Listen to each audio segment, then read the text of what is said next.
Khomeini بت شکن فرماتے ہیں کہ جب سے ملا نے ثواب کو فلسفہ دین بنایا تب سے دین تباہ ہو کر رہ گیا. لوگوں کو ٹرک کی بتی کے پیچھے لگا دیا کہ یہ پڑھو یہ ثواب مل جائے گا، یہ پڑھو یہ ثواب مل جائے گا. ثواب فلسفہ دین نہیں.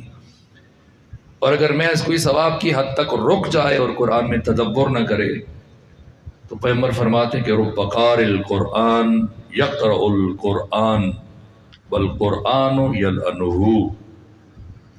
بعض قاری قرآن کی تلاوت کرتے ہیں، قرآن پلٹ کر ان کے اوپر لعنت کرتا ہے. افلا یتدبرون القرآن، تم قرآن میں تدبر نہیں کرتے. ام علی قلوب اقفالها، کیا تمہارے دلوں کے اوپر تالے پڑ چکے ہیں؟